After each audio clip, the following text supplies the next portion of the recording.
football is built on rivalries. And this rivalry takes a backseat to no one. They were ready pregame. They're ready now, and so are we. It's the Canes and the Noles. We welcome you to college football presented by Walmart. And we welcome you to the ACC on ABC. One of the rivalry games. If you grew up as a college football fan, you will remember your whole life. It's Florida State and Miami.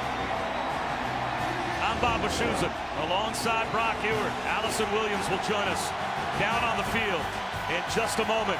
Can you say electric here at Hard Rock Stadium? 3,000 miles away I grew up from this rivalry game, and yet I remember it as vividly as any. The stars, the logos, the passion in this state between these two teams will be on full display for 60 minutes this afternoon. Florida State won the toss, deferred their option to the second half. Jeff Thomas, who is like lightning, is back deep to receive the kick from Logan Tyler. E.J. Dallas back there as well.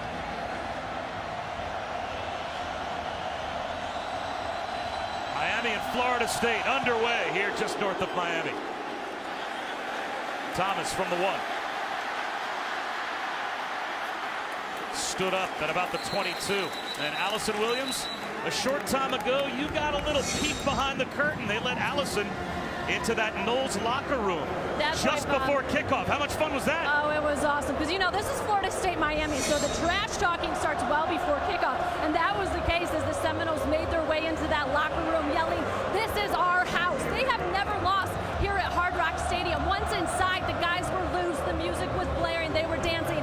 And then they got quiet. As Mario Edwards, former Seminole, assembled the team, he told them, "I remember this game. This is about respect. You don't ask for it. You can't pay for it. You go out there and you earn it by dominating." Bob? And a redshirt freshman getting the start at quarterback for only the second time in N'Kosi Perry. He hands it off to Travis Homer for a yard on first down. I love that. You go out and you earn it, you make a name for yourself, and that's exactly what N'Kosi wants to do. Just his second start, really soft landing a week ago, only had to throw 12 passes. Defense scored 3 touchdowns. He's more accurate.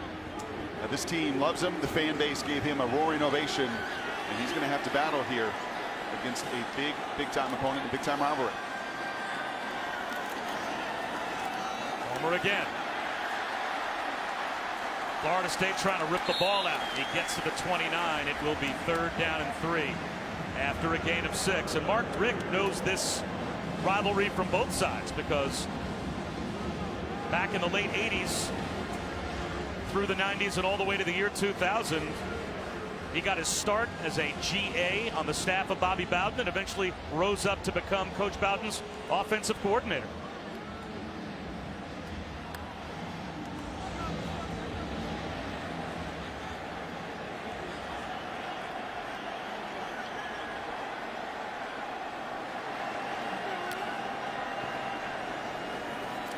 Perry to throw on 3rd down. The slant thrown behind Jeff Thomas. So the Noles get a stop. 3 and out to start. That's an area that Miami has been so much better this year, is converting 3rd downs. Really struggled a year ago. And many of those were situations like that. Just a pitch and catch. The ball on the back shoulder there at Thomas. Could not corral it, and that's exactly what this Florida State defense needed. A defense that has struggled mightily this season. Gets off the field in 3 plays.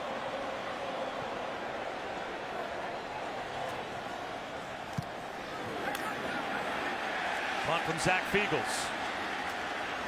Comes down to the 22-yard line. DJ Matthews gets bottled up. A pretty good field position against arguably the best defense in America, Brock. The #1 pass defense, and they do it at all 3 levels. It starts by winning the line of scrimmage, and you're going to see lots of tackles for loss, lots of stunts and movement from that group up front. Not a sack, fumble, touchdown by Quarterman. And how about the pursuit, man? This is so much fun tape to watch when everybody is flying to the football. Andy Diaz said, yeah, they may have been missed tackles, but not so on our grade sheet because of the effort. And then lastly, and most importantly, if you're going to be #1, you have got to play tight man-to-man coverage. And they love it. They love the challenge of playing press man on that outside. DeAndre Francois starting at his own 42-yard line. Great field position to start for Florida State.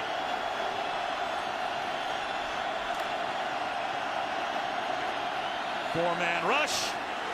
DJ Matthews with a catch for a couple of yards.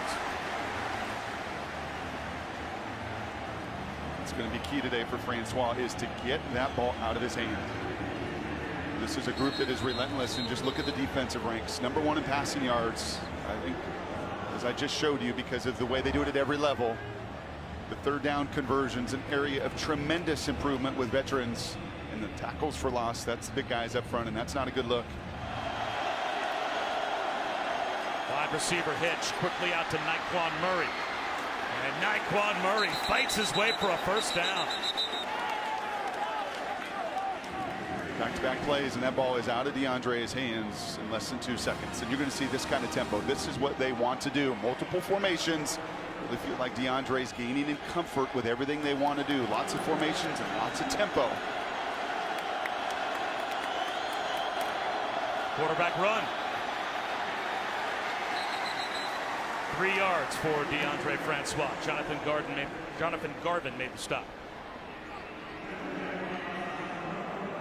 Bob, a part of the reason that Florida State has to play with that tempo that Brock mentioned is they have had a ton of inconsistency on the offensive line. This is their 6th different starting 5 that they've used in 6 games this year.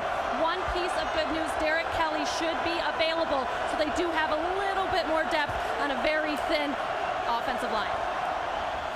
And they're trying to protect here on 2nd down and 7. And Francois goes down.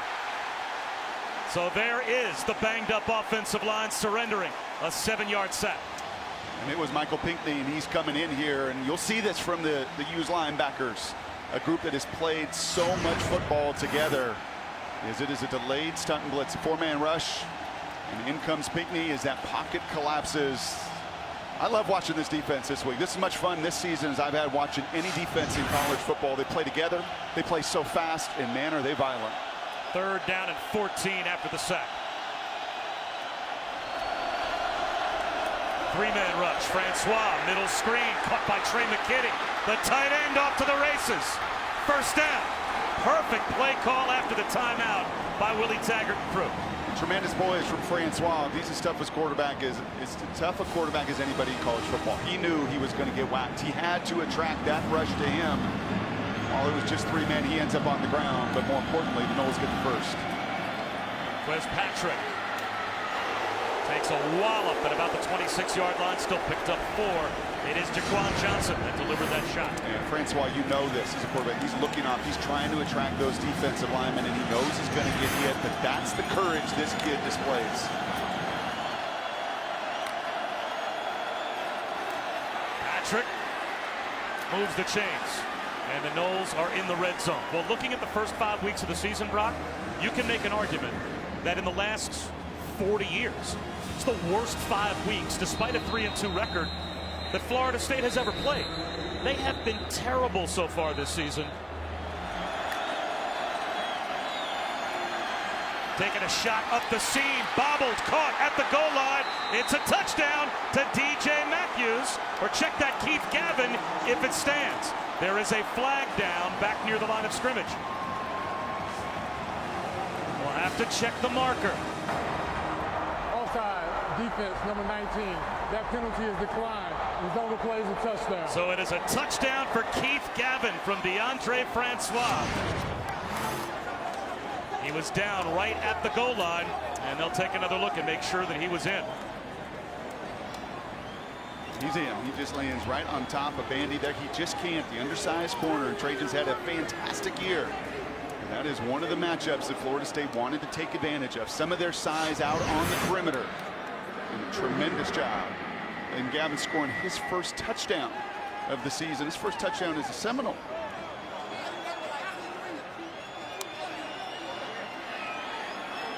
Ricky Aguayo has never missed point after in regular season play.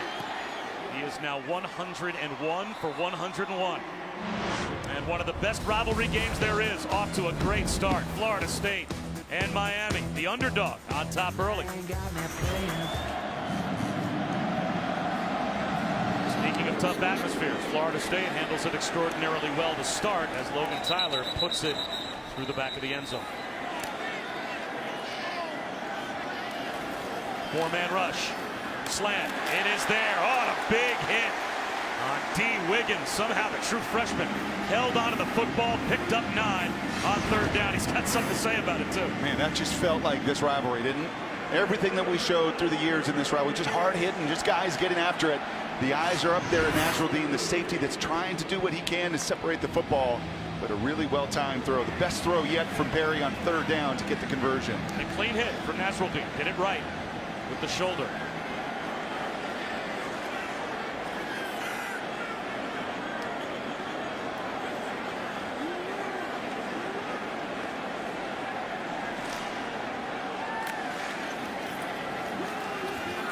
This homer. 3.5 yards. And Nasruddin comes down now from his safety position. And Florida State plays and rotates a bunch of guys defensively. That is now back-to-back hits where he is making an impression. He is the leading tackler. 40 tackles coming into this game for Florida State, and he likes to be active. Trust me, Mark Richt and his staff have watched those last 2 plays. You get a safety that active, you're going to get play pass and a shot eventually over his head. Nasruddin averages 5.5 solo tackles per game, second best in the ACC so far this season. Second down and 6.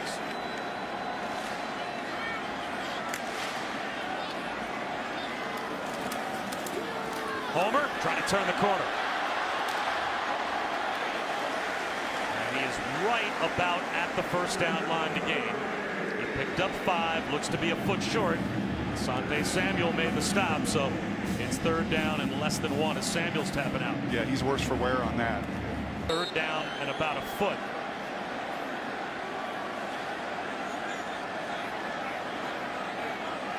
N'Kosi Perry creeps up under center. Quarterback sneak, gets a push. And it looks like he's got the first down.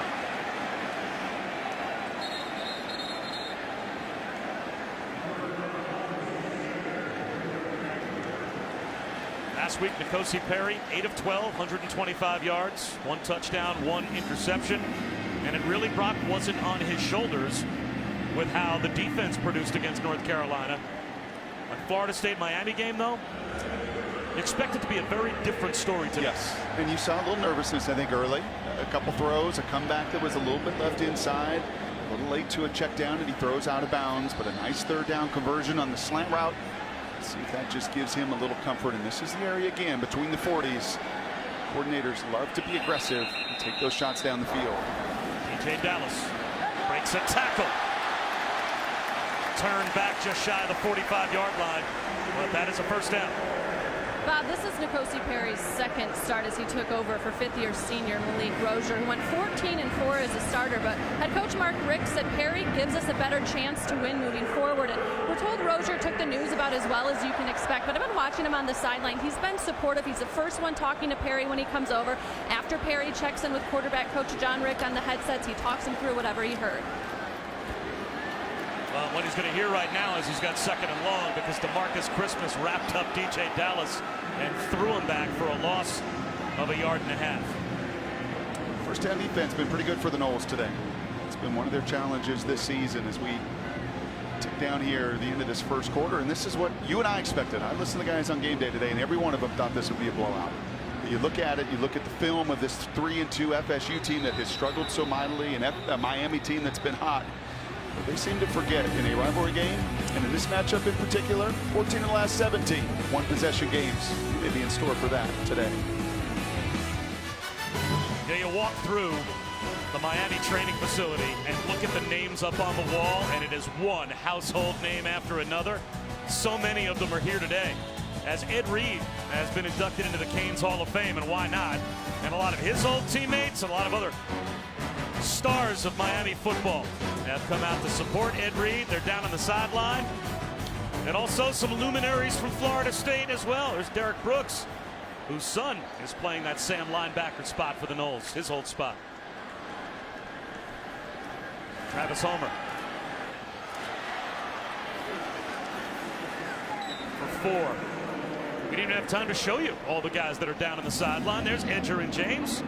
He was standing next to Warren Sapp down on the sideline as well your old teammate, Edgerrin James. And those two guys just love violent contact, man. There was not a better pass blocker as a running back than Edgerrin James. He took so much pride in it, and obviously Warren Sapp changed the 3 technique, man. Changed football in many ways with what he started here, and Jimmy Johnson and crew, and continued into the NFL. Perry out of the pocket on 3rd down. No one home for the Noles, and he easily cruises for a 3rd down conversion. Yeah, a little 2-man coverage there, and that is a savvy move from a very young quarterback. He could see those DBs turn their backs. That's one of the new wrinkles that Florida State was going to employ today, to try to play a little more man coverage and not bust assignments. And that time Nkosi was able to see it, have the lane, and make the big play. Miami in the red zone, trying for the equalizer. Travis Homer pulls his way down to about the 12-yard line. Now Florida State, their first possession of the game with DeAndre Francois, had a terrific 3rd down conversion at midfield, and that the slant to the junior Keith Gavin. The only points we've had so far. And exactly, Brock, you think what Florida State in this atmosphere needed. It quieted the crowd down a little bit, kind of served notice. Yep. We might be a 2-touchdown underdog, but this is a rivalry game, and we are here for the full 60 minutes. Miami on the other side has just continued to be committed to that run game in early downs.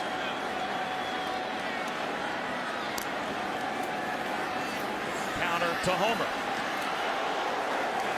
The first downs. It brings up a very important 3rd down and 2 at about the 10-yard line. He just runs hard, doesn't he? And Edgerrin James down on that sideline. Clinton Portis just watching, and there is so much respect, I think, outside those former players, and certainly inside, for everything that very dependable running back brings to the table.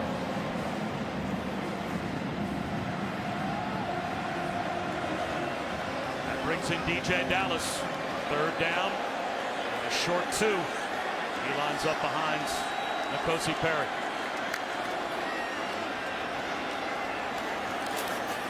Look at the call. He is driven back, and the ball came out.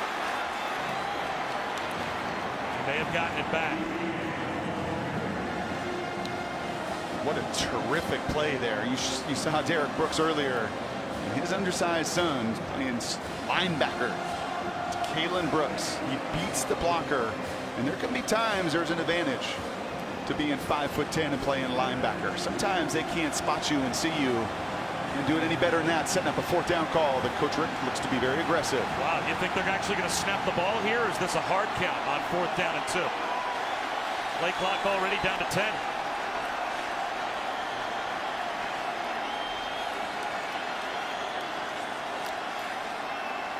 They do snap it. There's the slant. End zone. Touchdown.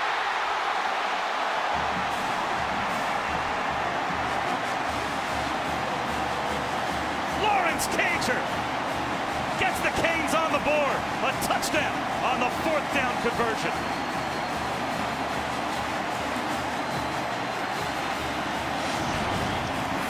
Number 5 on the season, and it's just simple slant route. Just a one-on-one situation out there with Kyle Myers. And a big receiver shakes like that, and he gets that 1-8 shown to a quarterback, even a young one.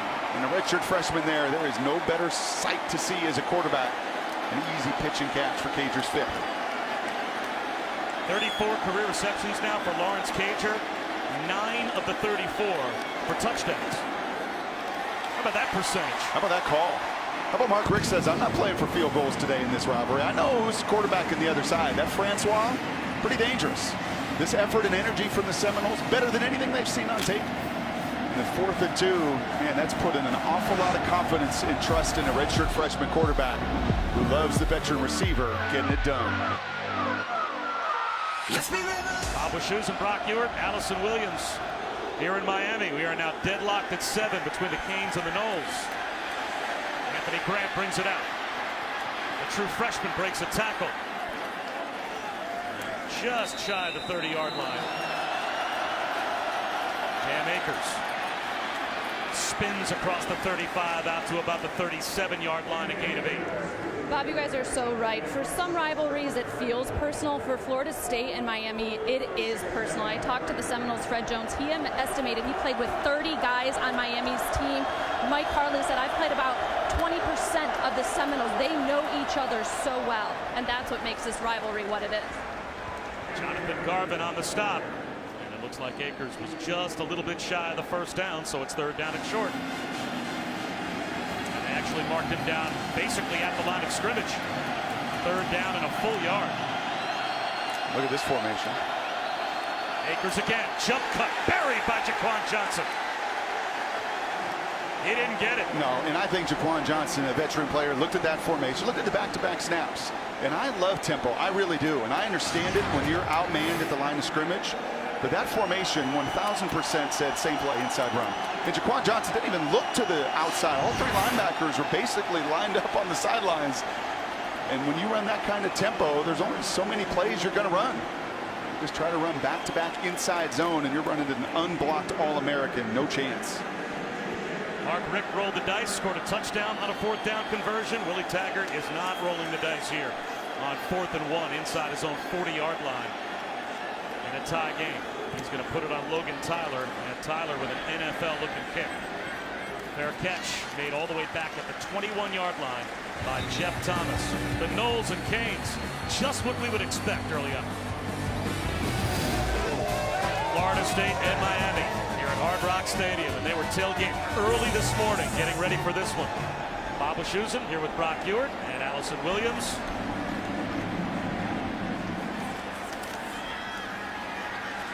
Perry to the pocket again. Across his body, up the sideline, and making the catch is Jeff Thomas. #1 in America, averaging 24.5 yards per catch. And that one's good for 27, so just above his average. And he did the #1 thing you have to do when your quarterback breaks contain. That's break your route off, but not drift. He came straight down the line, right back at his quarterback. He is so fun to watch on tape. I don't know if there's a faster player in pads in college football. When he runs, it's almost like his feet aren't even touching the ground. That Hollywood guy in Oklahoma, but that's about it. Lightning fast. Harry off play action again. The ball stripped out. It's loose at the bottom of the pile. Do the Noles have it? They think they do. Dontavius Jackson pops out and says it's Florida State ball. Brian Burns knocked it out. And Florida State's got a takeaway. A strip sack by Burns.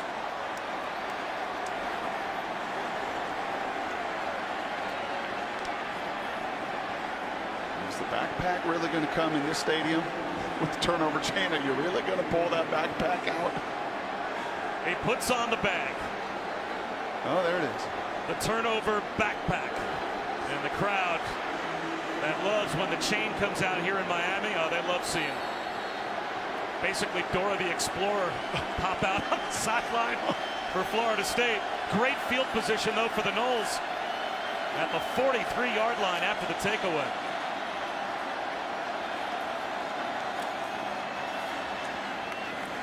Off to Cam Akers for 2 yards. I ask these guys every week, you know I do, these coaches, give me the matchup that you're watching. And both Mark Richt and coordinators said, oh, it's Brian Burns. That guy is dangerous. He's a game changer. He's the one guy that we have to have our eyes on. And Tyree St. Louis there loses off the snap, and you see the incredible athleticism and wingspan of Burns with the sack fumble in the game-changing play. That is a fancy-looking backpack, though. 2nd down and 8. You called it Dora the Explorer backpack. Dora's nice one. It's her Sunday backpack. That's horrible. Keith Gavin picks up the 1st down. How about that little pocket for Francois? How about a beleaguered offensive line starting at 6 different combinations, doing what Willie's asked him to do? Francois from the pocket again. Lobs one down the sideline. Incomplete. Now that was maybe your #1 concern about this matchup for either side coming into today. The defensive front for Miami against that offensive line for Florida State. And this is going to be a battle tonight at Lane Stadium. What do you think between Notre Dame and Virginia Tech at 8 right here on ABC? That's going to go down the wire. I just think that is going to be a test out on the road. We're about that point in college season. He's keeping the backpack. He's rocking that thing all series long. It's going to go down to the final minutes.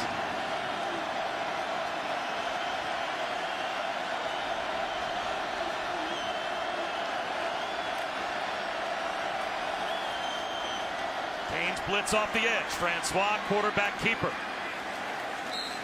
And He hurdles down to about the 27-yard line. Big third down for Florida State. And is that DeAndre Francois that's down? Oh, the player that was described to us by the Florida State coaches as the toughest guy they've got on their roster, with the beating that at times he has taken. He's down, and James Blackman, who relieved him after the opener last season, is getting warmed up. So now James Blackman, a player that they have a lot of confidence in, is about to come out there for a crucial third down. Yeah, 3rd and 5 against the #1 third down defense in America. It's good to at least see Francois getting up and walking as they take him to the injury tent. Expect tight man-to-man coverage. Make it as difficult as you can on the relief pitcher coming in. Tough spot coming off the bench cold. Blackman to throw. A little tunnel screen. Nowhere to go. Cam Akers bottled up. Michael Pinckney. Just look at the nice pursuit. job. Just look at the pursuit of these Canes. You want to be great at something on defense. It takes everybody. That is 4 or 5 different Hurricanes that are flying to the football. They don't play man. That time they get all their eyes in their zone coverage so they can pursue and fly as Aguayo comes on for the field goal.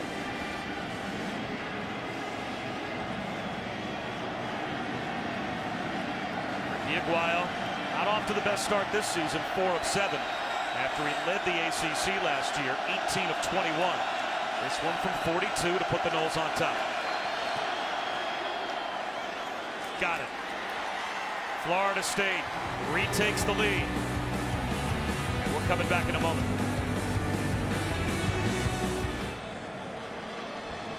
Welcome back. Bob Wischusen, Brock Ewert, Allison Williams. After the Florida State field goal, they've got the 10-7 lead, and it will be a touchback coming out. The redshirt freshman coming off a sack fumble has got to get into rhythm. DJ Dallas carries the pile forward for about 3 yards.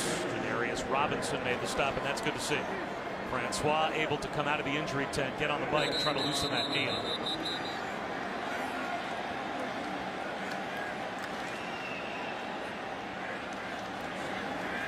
Blitz, screen behind it, incomplete.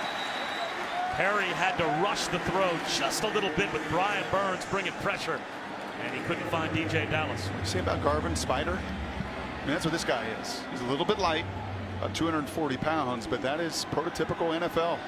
And he's coming to life. He's 5 sacks coming into this game, and he is their difference maker. He had 9.5 sacks as a freshman a couple of years ago, dropped to 4.5 last season. He told Peter Boulware, "I'm coming after your record this year." The Florida State record for sacks in a season, 19 by Boulware back in 1996. So he set the bar high, to say the least. Big third down here. 4-man rush. Perry, low throw, short of the sticks with a flag down. Ryan Hightower dove back to make the catch. He's at least 1.5 yards short of the first down. This is what I expected when I started to study the tape of this team. You hire in Harlan a guy that came out of Michigan State in that program for so many years, where it forces you on the other side to earn it. There were too many gimmies through the first 5 weeks of the season. Much better effort as a collective team today. And Florida State obviously declined the penalty, with Hightower coming up at least 1 yard shy of the first down. So the punt group out there is Spicer. Gets away a wobbly kick. Matthews from his own 21 makes the first man miss. Can they set up the wall? Matthews to midfield. DJ Matthews all the way back down to the Canes 36-yard line. A huge play on special teams. 45-yard return after a 46-yard punt. It's all about that first block. It's got to be legal. It's got to be clean. You got to get outside of it. It's right there. That one block where you have got to be square. The returner's got to make the one guy miss. He makes that first level miss, and it's all about that second level, that first block that usually sets up the returns. It sure does here as Francois back in the game.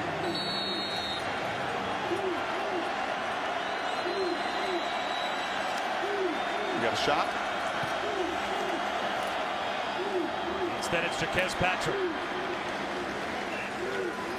He's up the middle and spins for about 3.5. A really good job of timing from Francois, knowing that if I'm going to sit in this pocket for 2.5 seconds, you know what, I'm going to get hit a lot. And this was early in the game, and he gets whacked. Patrick up the middle. He's got a couple of yards. So what was the adjustment to that quick rush? Yep. Here comes all that rush. Remember that clock at 2.5. Now look at the difference, 2.1. And that half a second, that's the difference. And setting up a 3rd and 14 screen conversion, playing with sense of urgency. Playing with tempo again here on 3rd down. You got to be man-to-man. Now trying to run for it. Patrick carrying tacklers. He's got the first down.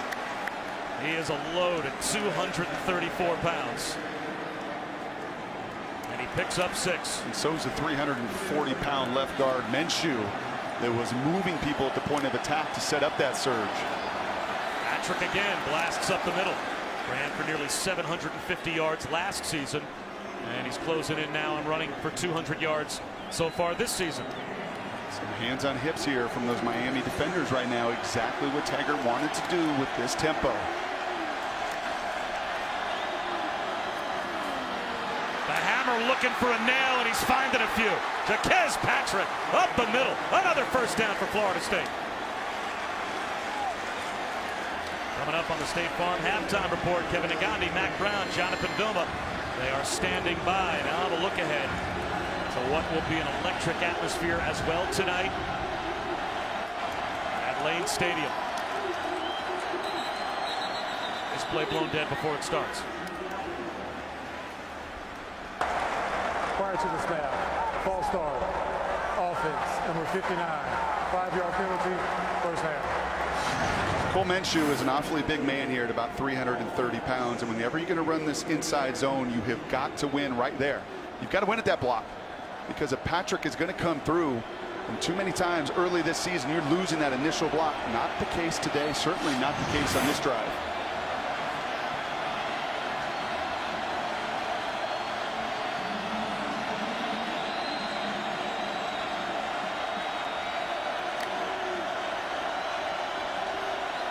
Francois to throw. Looking for the slant. This time Terry's got it. And he's into the end zone. That's a Florida State touchdown. Tamari and Terry from 17 yards out. And the Noles extend their lead. You know what? I was hard on that kid earlier, Terry. Called him alligator arms on a deep shot. Look at this route. He is going to run a 5-yard inside route into all sorts of traffic. And it takes a tremendous amount of courage. Watch him. He is going to be running right into this coverage, right into it. And oftentimes you get whacked on that play in the red zone. That's called not being a repeat offender. Not that mistake earlier of sensing contact, being a little short with the arms. Not that time. At a more critical time, scoring the 6. 5th touchdown catch of the season for the redshirt freshman. And the Noles have a 10-point lead. Now he's going to put this all the way through the back of the end zone. And only the 2nd career start for N'Kosi Perry, the redshirt freshman quarterback. Dropped ball on first down by Lawrence Cager.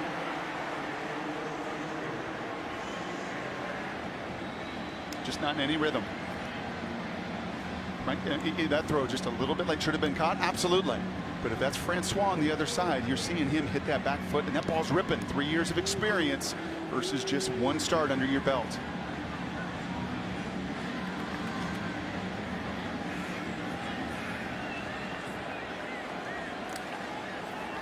Florida State plays coverage. They rush only 4. Long throw to the sideline, and that one may have dropped in. Cager gets another chance, and this time he's got the catch. Although the officials get together. Now they say incomplete.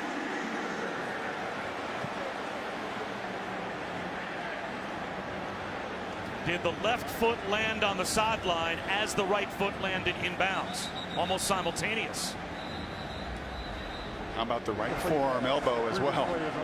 After review, the receiver completed the catch and got 1 foot down inbounds. It will be first down at the 45-yard line for Miami. Wow.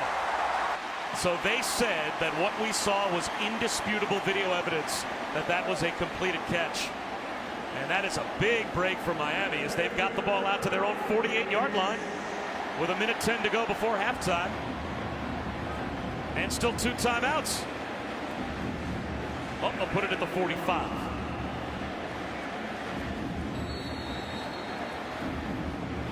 Watch that vertical game. We've not seen a lot of those shots down the field, a lot of that based on coverage. Screen. Travis Homer gets a couple of blocks and delivers contact to the Florida State 48-yard line. He picks up 7. Levante Taylor made the stop. 2 timeouts left for Miami. They're going to use one here. One of the most physical running backs in college football, Levante Taylor, the corner, not going to back down. He's not going to back down. I think that's probably 29 minutes, 10 seconds into this game. I think that's probably my overriding thought. Both these teams. Florida State won the toss and deferred, so they'll start the third quarter with the ball. Josie Perry out of the pocket. Long throw to the sideline, and might have been throwing that one away more so than thinking he was going to find Mike Harley. As we take a look at our Pacific Life game summary, and it is a comparison of how both quarterbacks have performed so far in this game. The second career start for N'Kosi Perry, and he has pretty much matched Francois in terms of completions and yards. Yeah, but it's been the efficiency of Francois, and I think a bunch of misses, unfortunately, on early downs for Perry. Incomplete for Homer. 3rd down and 3 with 41 seconds to go in the half. That one again, just a little bit out in front. Check that 4th and 3. Pardon me. And that's a matchup you want. That's Homer on Brooks. You feel like you should win that one 7, 8, 9, 10 out of 10 times. And unfortunately for Miami, Mark Richt's going to tell him to slow the clock down a little bit. How about going for it on 4th and 3 here? And very late running out on the field is DJ Dallas. It's a high risk call here. N'Kosi Perry on 4th down on the slant, tipped and incomplete. 36 seconds to go before halftime, and Florida State's got the ball back. Kyle Myers was there to knock that one away. Yeah, and by the way, I have no idea why that's not men downfield. Denzel Boulware, the left guard, was actually in the throwing lane of that slant. I mean, total miscommunication. Players running on the field late. A lineman 7, 8 yards down the field felt like everybody was just discombobulated there. And by the way, that's 4th and 3, and now you're handing the ball over to the Noles at near midfield. If you punt there, Florida State takes a knee. They're starting the third quarter with the ball. They've got a 10-point lead. They have no timeouts left. If you punt the ball there, you go into halftime knowing you are only going to be down by 10. Is this going to cost Miami points? The decision that Mark Richt just made to go for it, because now near midfield, DeAndre Francois is going to attack. And he's going to throw the football, looking at a 4-man rush. High throw, Terry pulls it in. Climbing the ladder, Tamarian Terry. And that will stop the clock at the Canes 32-yard line with 30 seconds to go. How about the response from number 15 right there? Big time. Francois sacked. And now they have to hurry up. No timeouts left. Down to 15 seconds to go in the half. 10 seconds to go. 6 seconds to go as they spike the football.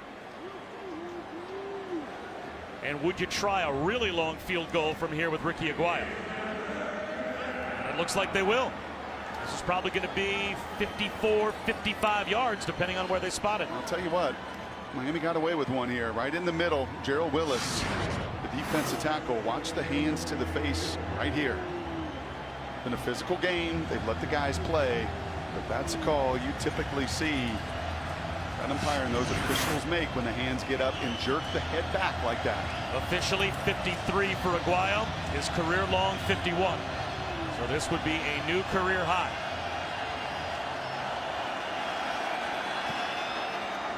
It's online. It's got the distance by plenty. Ricky Aguayo makes Miami pay for the 4th down conversion that they went for and did not get, and it costs the Canes 3 points before halftime. It's a 13-point lead for Florida State. Now the two teams have to crisscross on their way to opposite locker rooms. And with some of what we saw before the game and even during the game, there's a wall of coaches in between the two rosters to keep them apart as they get to their respective dressing rooms. What a half a ball by Florida State. That's the best football they have played by a long shot, and it is not a surprise what's at stake in this game and in rivalry moments. And for Miami, they got to collect themselves. Got to get a young quarterback. They get a little bit of rhythm. Got to establish that line of scrimmage more. Let's head down to Allison. Coach Taggart, we saw the emotions at the beginning of this game. We see them going into half with this kind of lead on the road in a rivalry game. What do you tell your guys? We got to play smart, and we got to be smart. We're on the road. We're winning right now. We got to play winning football. We can't get into all the jarring and all. That's what losers do, and we got to understand how to win and play like winners. Offensively, how have you been able to move the ball with a piece-together offensive line against this Miami D? Well, our guys just playing for each other and believing in each other, and guys are going out there straining and just playing football the way we know we're capable of. We got to continue to do that. Willie, thank you. Thank you. A surprising score, and if you've watched Florida State this season play in any of their previous games, a really surprising score at the half by 13. State Farm halftime report after the break. Welcome back to the ACC on ABC. Bob Wischusen, Brock Ewart, Allison Williams set for the start of the second half between Florida State and Miami. Quickly, a look at our first half stats brought to you by Experian Identity Protection. And Florida State pretty good on third down, and they dominated field position. Yeah, I think that's the big key there. Miami, the #1 third down defense in America, and in a group offensively that really fixed so many of those issues from a year ago. I mean, last year that was their challenge, especially in these games and losses, is finding third down conversions. And I'm finding a young quarterback that's got to find his rhythm, right? Got to find some of his confidence and belief here in the second half, and that's going to be on Mark Richt and his staff. And they knew it. I guarantee you Mark Richt knew there's going to be some adversity today, especially for a young guy in this rivalry game in this moment. And they had a halftime to try to figure some of that out. We expected a lot more adversity, though, for Florida State. Having watched them on tape, as much as they've struggled so far this season, how surprised are you that they have been this competitive? And not just competitive, but comfortably in front. Field position helps. They've taken advantage of it. They haven't turned the ball over. They haven't hurt themselves with a lot of penalties. And DeAndre Francois can play. I mean, we knew that coming into this game. The single best player in this stadium is DeAndre Francois. He's got the track record to do it. He's beaten these guys, in fact, here a couple years ago. And you see him, I think, playing with a tremendous amount of confidence and getting the ball out of his hands. And the Noles start the third quarter with the ball.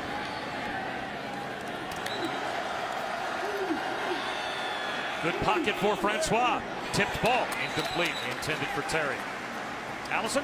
Well, I talked to a very calm Mark Richt at the half. He said his team has to execute better, and they have to focus on doing the little things, blocking better, tackling better, punting the ball with some extra hang time. As far as the emotions in this game that we have seen on full display from the start, he said guys just need to settle down and just focus on doing their job, not get caught up in all that.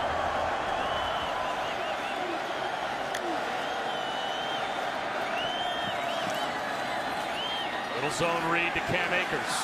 And it will be third down and long for Florida State. And these were some of the situations when you look at those conversions they stayed out of. They had a 3rd and 14 on their opening drive. But they were finding more success on first down, averaging nearly 5 yards a play on first down for more manageable situations to keep the crowd out of it and try to keep some of that pass rush off Francois.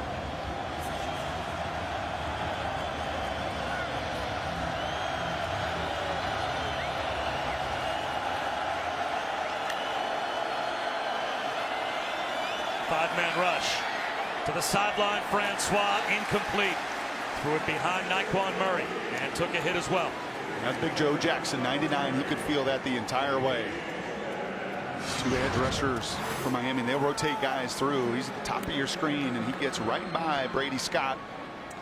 Right tackle having to play left tackle today because of so many of the injuries. And credit Joe Jackson for that 3 and out. It is Logan Tyler back on the field to punt as he was shaken up at the end of the first half. And DJ Dallas deep to receive. Jeff Thomas normally the punt returner, but he was shaken up in the first half, and Miami nearly got there to block it. Dallas up against the sideline. Bumped out at the 40.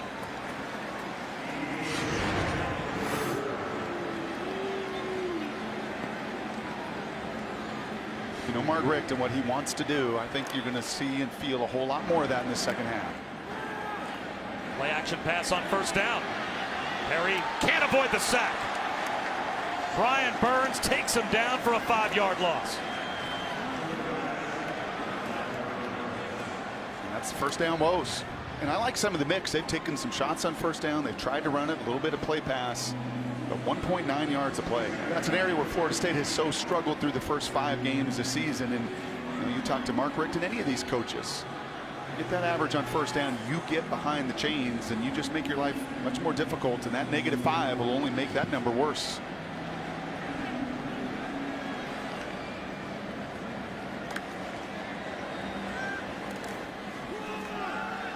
Travis Homer bounces for nothing.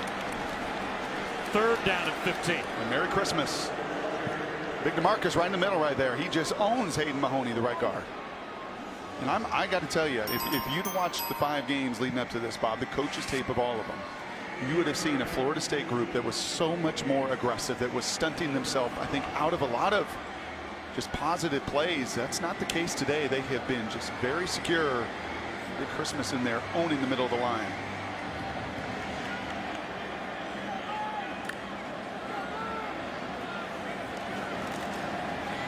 Very well protected, at least for the moment, but then the pocket collapses again. Marvin Wilson, the 2nd sack in this series. And the Canes offense goes limping back to the sideline. Well, it was Christmas, the run stuffer, and it's Marvin Wilson, one of the top D-tackle recruits a season ago, coming right into your living room. Well, that may be a penalty in the NFL. It isn't at this level. Big man. He's made his presence felt today, showing up.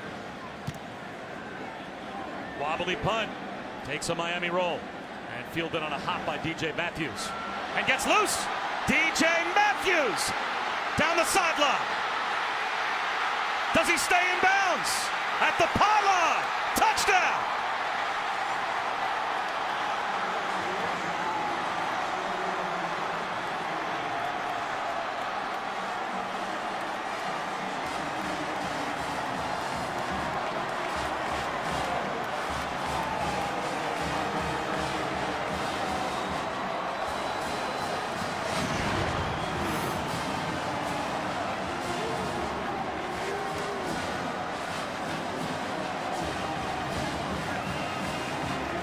Official right on top of the play ruled that he stayed in bounds all the way down the sideline.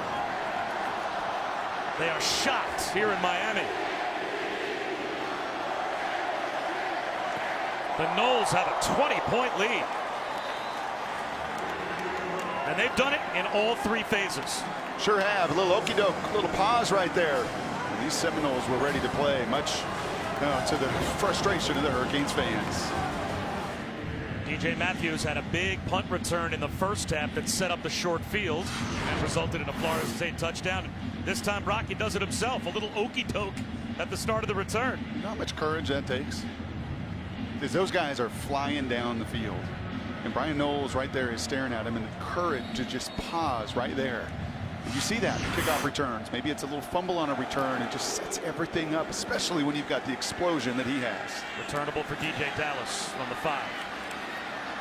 He breaks a tackle and then gets gang tackled at the 28-yard line.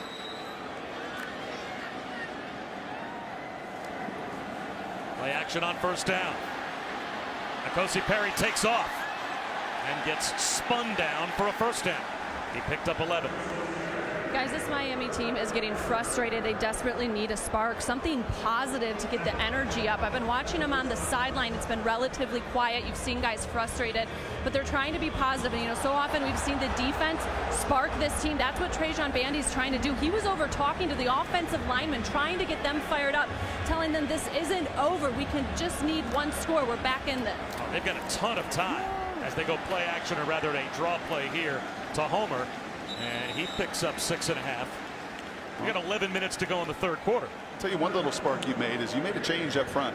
You have slid Navon Donaldson, who started a right tackle all year, into right guard. And then you've brought in DJ Scaife, the true freshman there, number 51. That is a change after Mahoney got blasted on that last series, to add a little bit of size and strength and ferocity to that side of your line.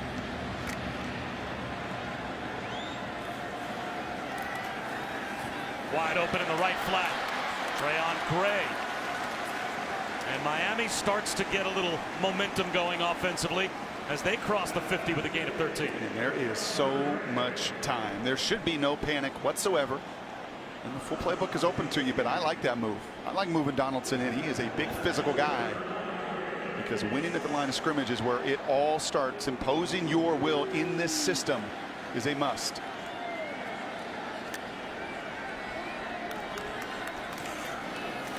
Travis Homer. Caught behind the line and driven back. Lost 2.5. Speaking of driven back, that is exactly where Trayon Gray ended up. Dontavius Jackson, an inside stunt there. Gray, tailback playing fullback. He can't stop Jackson. Beautiful catch on the little flat route play action, but that isolation on the linebacker. Credit Jackson for the win.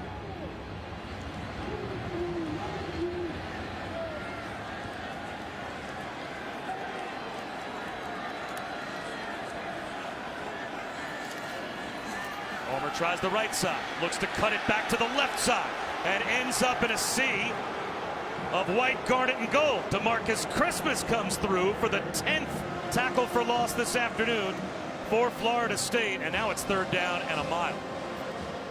When at that point of attack, just watch this. A great shot here, and it's all about sealing the edge, and then look at the inside penetration. I mean, there is nowhere to go. Where do you want Homer to go? There is nowhere to go. It's sealed on the edge, and then you're just blown back 2-3 yards. Seminoles dominating the line of scrimmage right now. Homer picks up 4 on 3rd down and 16, and the crowd does not like what they think is a very conservative play call, but Mark Richt is going to play field position and see if Jack Spicer, the punter, can pin the Noles deep. That call is 100% about what's going on at the line of scrimmage on both of those series. 100% that line of scrimmage being dominated and dictated to by the Noles. Force that play call. The end over end kick. Fielded at the 5-yard line. Not a fair catch by DJ Matthews. And this time the okey doke doesn't work quite as well as he gets out to about the 12-yard line.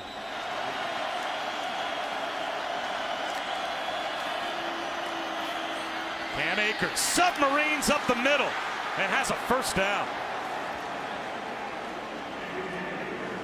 Just look at the difference. I mean, look at the difference at the line of scrimmage. Look at Minshew. I highlighted him earlier. I mean, you're just winning. You're moving people off the line. Allowing your running backs to get started. Ball tipped up in the air on the wide receiver screen that was read by Jonathan Garvin. And he was that close to a pick 6. Spider-Man. He saw that coming from a mile away.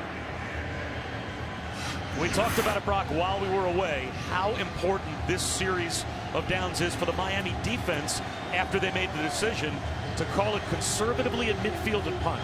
You're counting on your #1 pass defense, your #1 3rd down defense. One of the top takeaway defenses to make that decision pay off.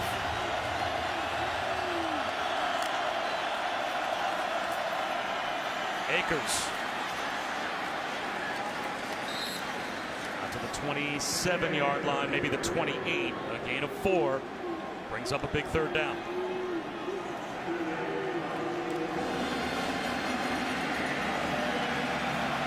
Blitz off the edge. Francois doesn't see it. The ball's out.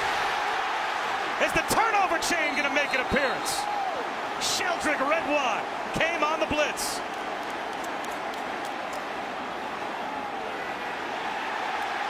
Miami football.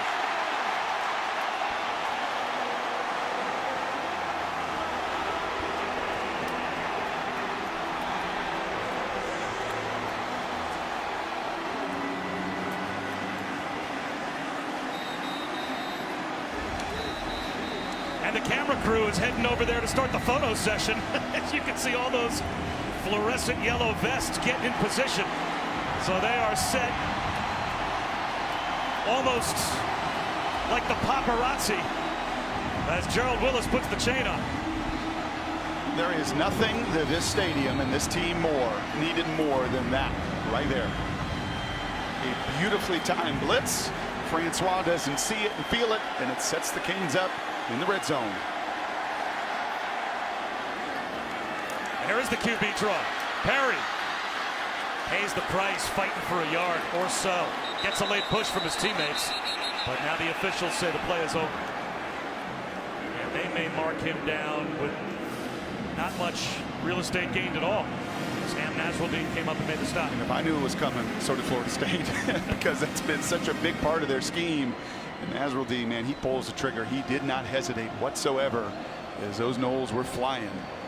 Now, Mark Richt will also call that again. He is not afraid to come back to that well. It's really a numbers count read for the quarterback.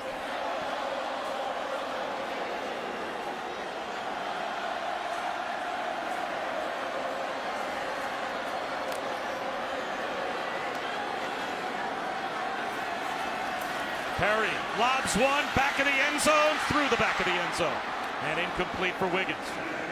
Now it's 3rd down and goal at the 4-yard line. And Brock, I would have to think this is 4-down territory. You're looking 2 cracks at the end zone here? Yep. I'd like to get this youngster on the move. I think things are flying around pretty fast in that pocket. You see the timing just a little bit off. I think with young quarterbacks, the time they try with the QB run early, that play action movement may not be a bad play either.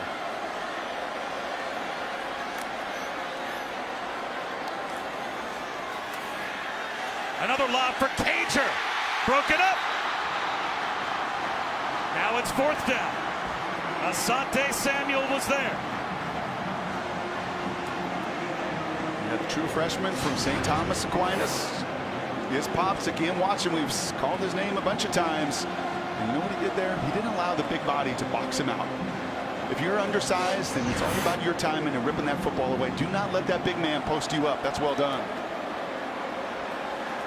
Again, a field goal, and you're down by 17. Still down 3 scores.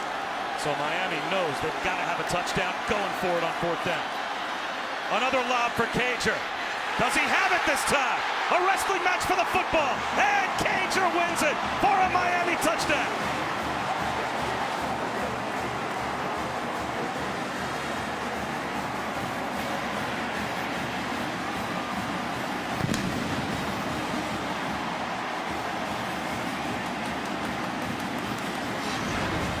That time the big man wins. That time he is able to post up. See, he gets Samuel right there on his hip. Much like that entry pass to a big man in basketball. The first time the little guy got underneath it, scrapped it and pulled it away. And that time Cager uses his body, which he has done so effectively in his 2nd touchdown today. Florida State hadn't given up a 4th down conversion this season before today. They have given up 2 touchdowns, both on 4th down conversions. And that's the only reason Miami is in the game. So Miami will kick it off from midfield when we come back. And now a 2-score game. All right, Cassidy, thanks very much. Florida State has been in control for a good portion of this game. But another touchdown scored on a 4th down conversion by Miami. And a personal foul for leaping on the point after attempt. So here's the kick from midfield. This is going to go right through the back of the end zone.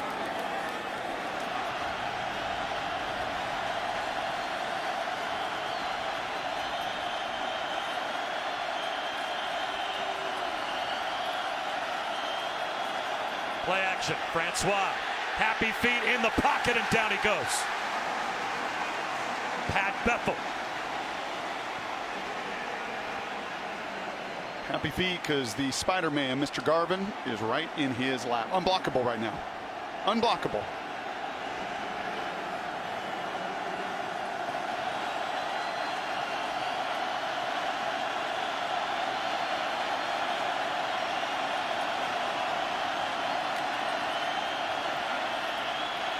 Middle screen, and it's intercepted! Michael Pinckney. He read that tight end middle screen like a book, jumped the route, and the Canes have it back.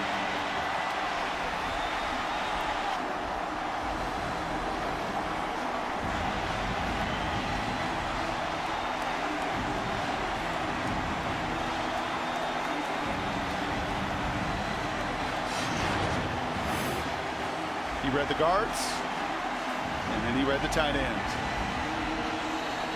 The first giveaway, the guards on the little screen, and you're not going to get me twice. That was a 3rd and 14 call. Big time players make big time plays in big time games.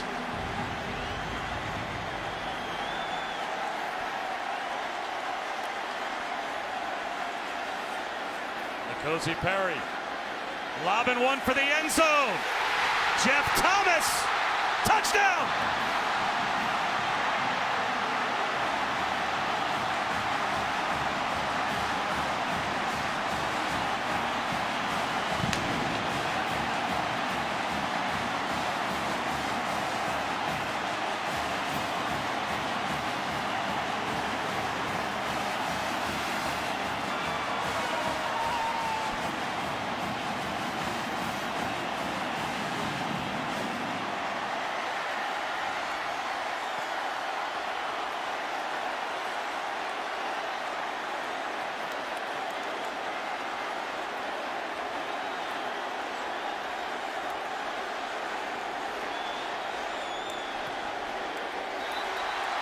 Two touchdowns in 42 seconds. And the Canes with the pick. The turnover chain reappears. Jeff Thomas. We got a one-score game. Back in 30 seconds.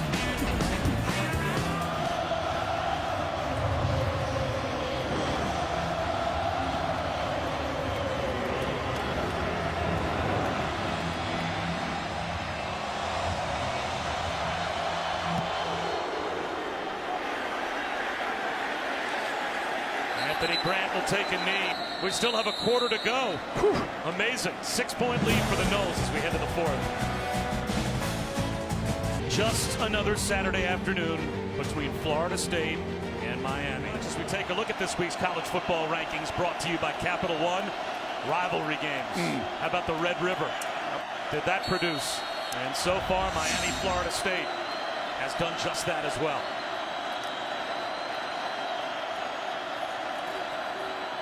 Cam Akers cuts it back to the right, gets to the second level, and gets a first down, a gain of 11. And DeAndre Francois wants again to play with tempo. Use all of that aggressiveness against them. Right, that cutback there, allow all that fast flow to go, and those guys are just reading and reacting and cut it back against the grain. They'll keep it on the ground here with Akers. Cut down at the line. They have fallen forward for a yard. You know, Willie talked an awful lot about his relationship with DeAndre Francois and the hard conversations he had about being a great teammate and getting back on campus and really giving to your teammates, not being selfish. And my goodness gracious, does this guy give everything he has as a player. There goes Francois. Now, would you continue to play with tempo, with the lead, in field goal range here if you were Florida State? Yeah, I would right now. You get inside of 4 or 5 minutes, we're having a different situational conversation, but this is what you do. This mitigates some of that rush and some of that crowd as best you possibly can.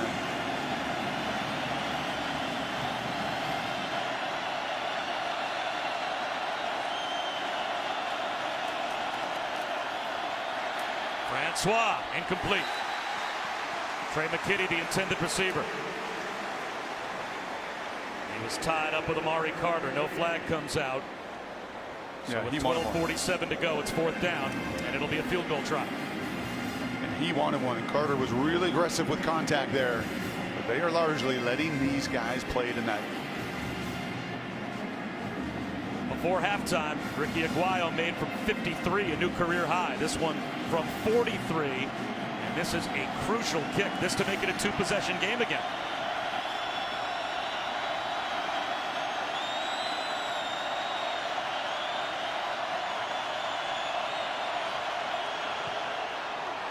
No good.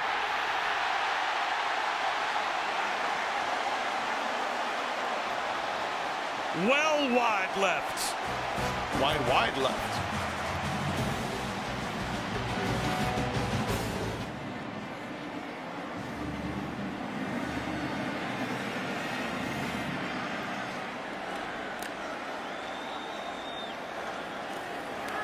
Perry back to throw.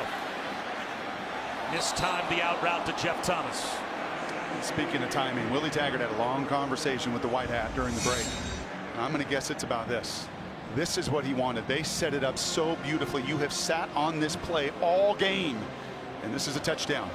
It's 34-21.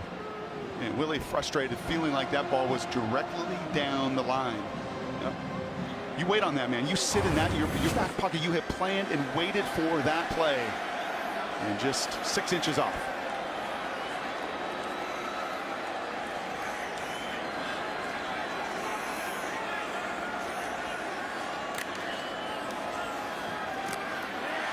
Jump of the route was Brian Burns.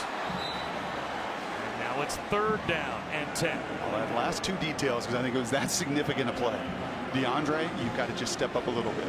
You have got to ensure, if you can, your receiver has to sell it. Brian Burns, an awesome job here of feeling the timing of that route. And then Matthews as well, the wide receiver, has got to make sure, as much as you want to sell it, got to do those fundamental things first, as Mr. Burns has done all afternoon long. What a brilliant game once again from the best Seminole defender.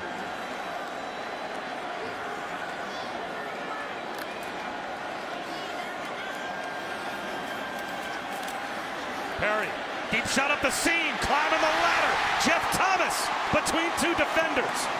He's got it. What a strike from Perry to Thomas for a first down.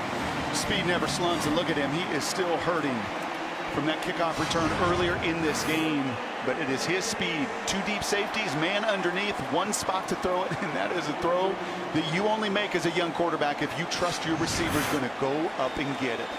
I can't even believe N'Kosi Perry could see Jeff Thomas there. From our Skycam look, he disappeared. Just threw it to a spot. What a great throw. He wants another deep shot. Drops it in. At the goal line. That's a Canes touchdown. Brevin Jordan, the tight end, got deep.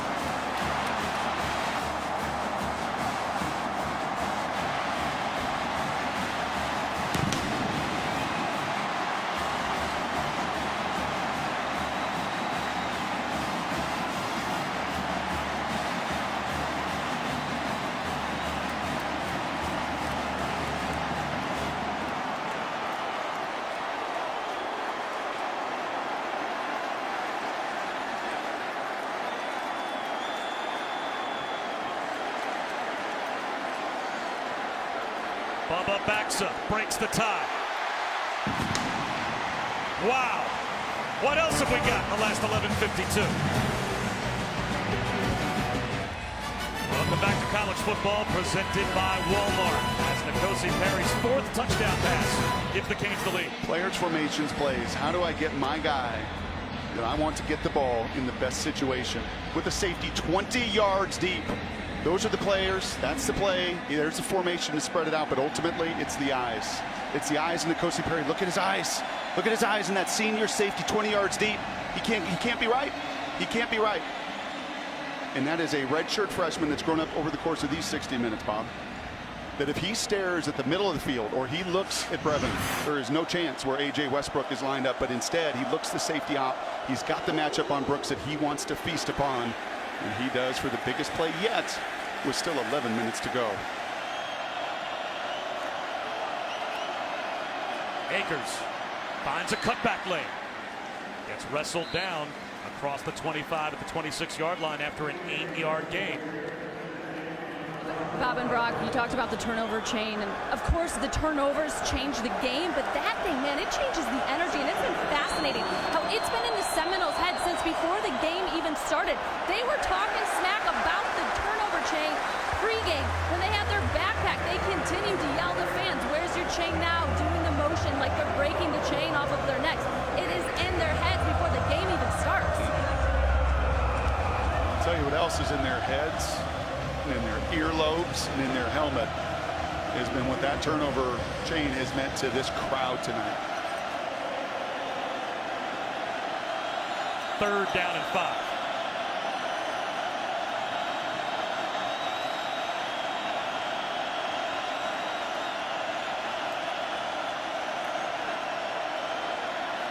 Francois down the sideline, looking back shoulder, incomplete.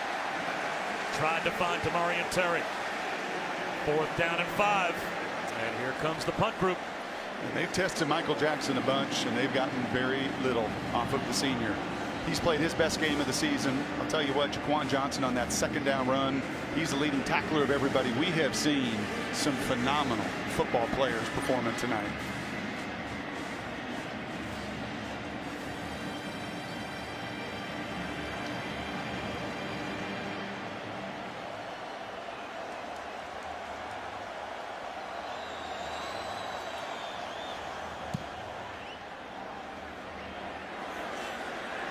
DJ Dallas on the return. Has plenty of room to run. DJ Dallas down the sideline. Another huge play on special teams.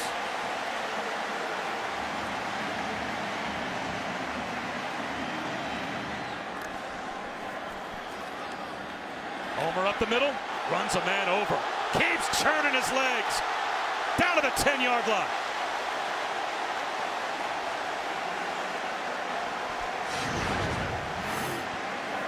That was the senior Westbrook. How do those shoulder pads taste? That's full speed and just getting the pads down. I'll tell you, that last punt return was the first snap that I felt on either side where there just wasn't much gas in the tank. Florida State a hard time covering that kick, and you can see Homer's got plenty left as he's busting through tackles. What did Mark Rick tell us about Travis Homer? He is like a machine. It is on the tracks. He trusts it, and he'll do that over and over again. Gets another try here. And this time stuffed at the line, no gain. And that's all the big man. That's the 3-on-2 inside battle. Those are the numbers that don't get talked about nearly enough, and those Seminoles have done a mighty fine job. Now a touchdown could put the game away, make it a 2-possession score. A field goal here, and you force Florida State to have to score a touchdown. So any points very much changes the game. Look for Jeff Thomas here. Out of space to the bottom of the field if you want to take that risk, and Rick runs on the field for a timeout. And he knows how important these plays are. Timeout, Miami, their first of the half. We'll step aside for just a moment. 5:55 to go. Bob Wischusen and Brock Ewert, Allison Williams back here at Hard Rock Stadium after the timeout. One last look at the play sheet between the head coach and his redshirt freshman quarterback. What are you dialing up? Man, I would like a little check with me here. This kid has shown so much in these 60 minutes here that I would give him the opportunity to really read that box. Right? And if they're going to commit to everybody, I'm going to get to a safe throw. I'm going to stack my receivers, which they're going to do. But if they give any numbers to run at all, that machine's not bad to hand it off to either. A pass in the flat to the freshman who caught the touchdown, and it's yard free. Brevin Jordan couldn't hold on. Hit by Jaden Woodby. Just on that back shoulder, that's the difference. Put on the front shoulder, he can get his pads down, and that's true freshmen on true freshmen that are going to be doing this for the next 3 years, because that one is a good one. That is a true freshman grown man playing every snap at tight end, and would be the true freshman linebacker. He's out of California, but he's gotten ramped up what this rivalry is all about tonight. 3rd down and 10 from the 11.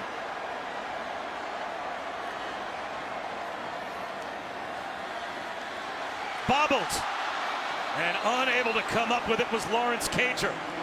And if he didn't find the end zone, he might have gotten a first down. That's a big drop by Cager, and that will bring out a field goal group to try and extend the lead to 4. Those are a couple throws right there, and that's one he puts in his belt buckle. That's one with a lot of people around. I think Cager could feel all of those Seminoles. You got to look at Ian first. Back-to-back plays that open the door of opportunity for Florida State. So backs up 4 of 5 so far in the season. This one from 28. Very important kick.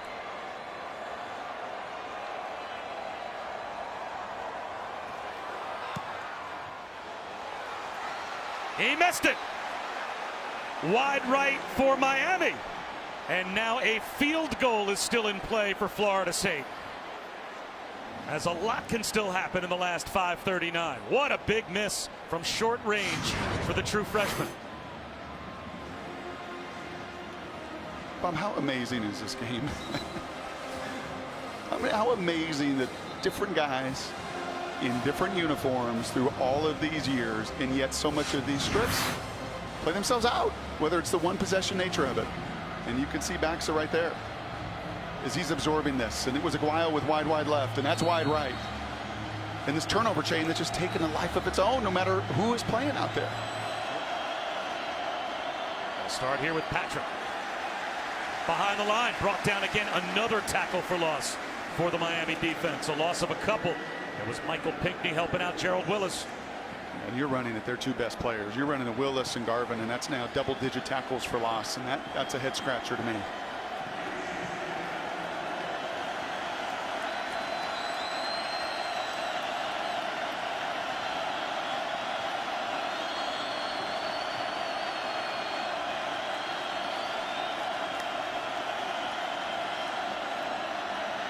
Francois, incomplete. Looking for McKitty. Now it's 3rd down and 12. And that's Quarterman right in the passing lane.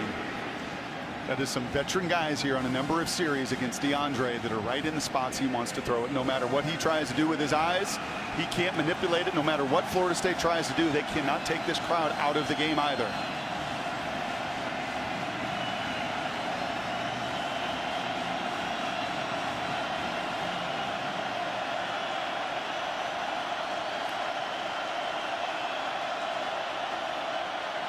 Francois somehow stays on his feet but lost his helmet, and the ball comes out sideways.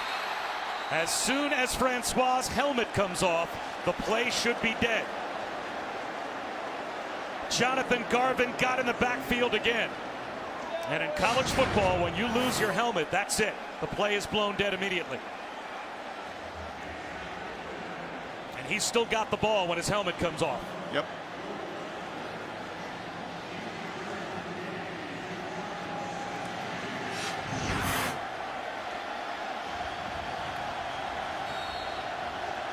So it's a sack, not a fumble. And a punt from the end zone for Logan Tyler, pardon me. And it's up the sideline and does not reach the 50. Travis Homer, 2 yards on the hurdle. Florida State still has all 3 timeouts. And obviously there should be no rush for Miami. You've got some guts here and conviction, and Mark Richt has it. You were looking at some play action. You were looking to get, because these Florida State Seminoles are selling out. They are absolutely flying to the line of scrimmage. And does it have to come here on 2nd down, play action on 3rd down? Would that not necessarily be as effective? This is the down and distance. You would love to do it because you know, and you can just see it here by the Seminoles' disposition. Look at those guys, all within 8 yards of the line.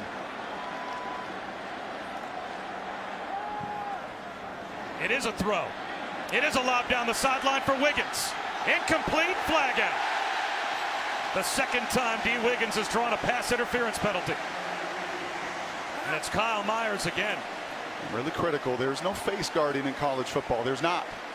But you can absolutely impede the receiver. Defense, number 14. 15-yard penalty, automatic 1st down. And Myers is a young one, and he is learning on the fly here. Young and experienced. You just got to know, as his eyes are turning to turn your eyes. It's not face guarding, but it's your contact there that is impeding that freshman receiver from getting to the ball. That is just trusting in these biggest of moments, man. Your fundamentals, that receiver, that true freshman looks, you've got to have a sense that that ball is coming. And you two look and not make that contact that forces that call.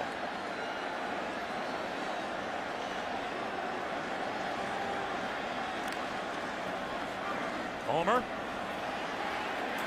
He's going to want to stay in bounds, even if he loses yardage. You want time to come off the clock, and the officials stop the clock. It looks like Homer went out of bounds. So that saves some time for Florida State, at least for the moment, until they start the clock again, and they now have. And if you're Mark Richt as well, you just watched the freshman kicker miss a gimme. An absolute gimme. And that's probably got to factor into your play calling here in the final couple minutes as well.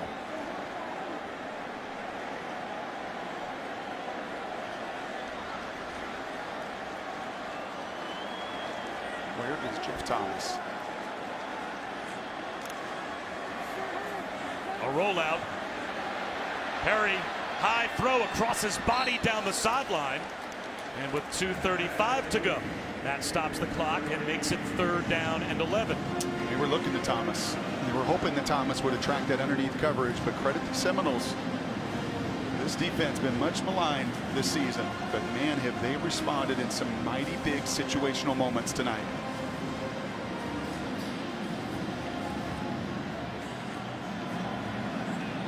Where's number 4? Where is my game changer? That is what I am thinking right now if I'm a young quarterback. He is the middleman in the trips to the near side right.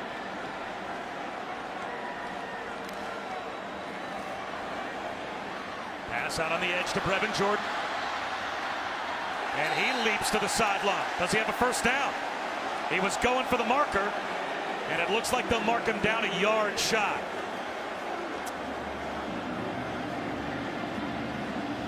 And it looks like, without hesitation, instead of trying another field goal, in a 1-point game, Mark Richt is going to go for it.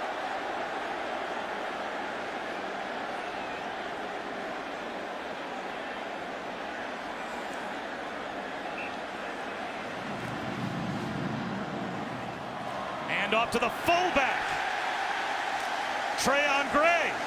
He's got the first down. And by the way, I think that spot was correct. At no point did I see it get to the 20. Number 2, when I asked Mark Richt yesterday, when are you going to get a fullback? You got these tight ends. When are you going to get a fullback? He looked at me and said, what do you mean? I got Trayon. Trayon on belly has not missed this year. And that streak continues. Everybody playing for the backfield and that quick little belly handoff, pushing the pile. And Mark Richt, give him credit, man. It has been consistent over the course of this night. Like an umpire with his strike zone, you want to know what you got as a player. And as a player, I got a head coach that is going to be aggressive.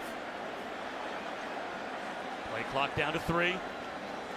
Another handoff to Gray. He's inside the 10-yard line down to about the 7. And also, how important was it that Florida State called their first timeout before that 4th down play? So they've only got 2 left, and they took the play clock all the way down to 10 before they decided to call a timeout prior to the 4th down run.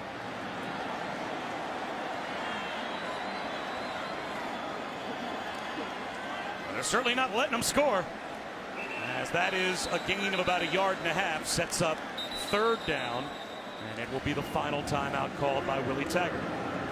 Again, a quick step aside. Right back in a moment.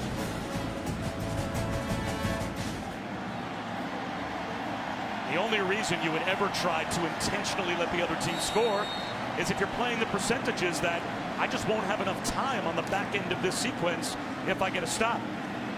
But there's a lot of room between the 1st down marker and the end zone for Miami to lay down as well.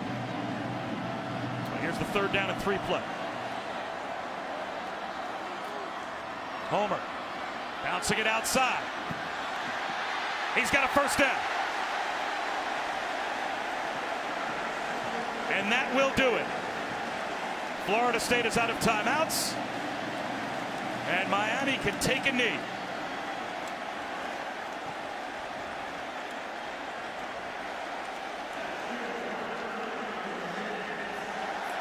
That's pretty heads-up play from the guy his coach calls the machine. The machine that knew right there, instead of getting into this end zone, I'm going to stay in bounds.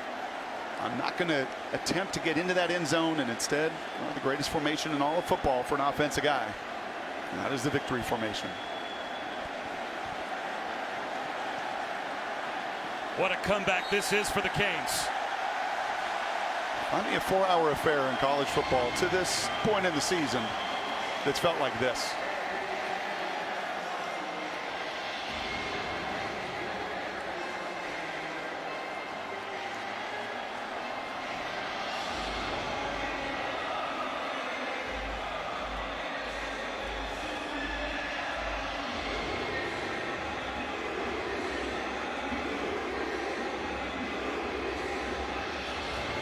These guys on both sides laid everything on the line.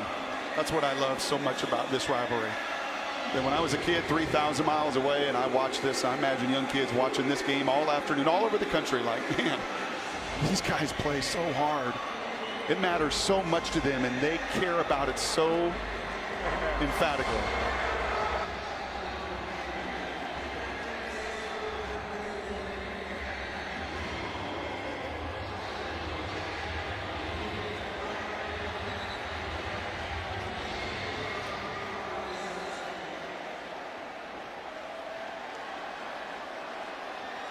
Did Miami take a delay of game penalty? I think they did. Well, they just want to extend the game. It's irrelevant because you just need to take now 2 more knees, but now 32 seconds on the clock, and the clock stops. So it just adds to a little bit of the end of the game, but what a comeback for the Noles, or for the Canes, I should say. When this was 27-7, all the momentum at that point. What an experience. With Florida State, and the Miami defense changed this game in the second half. An experience that should benefit both of these teams over the course of the season. There's no question in my mind that both will be better for this battle royale for 4 hours.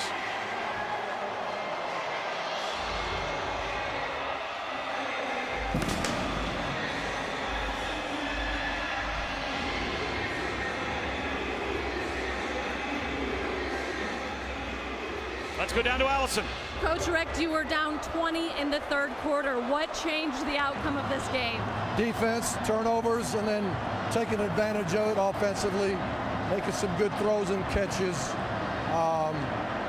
You know, Florida State came in here and took control of this game, and we found a way to fight back, but a lot of credit goes to those guys. I was very impressed with them, for sure, but somehow we gutted it out and made the plays we had to make, but obviously it started with the turnover and that beautiful turnover chain.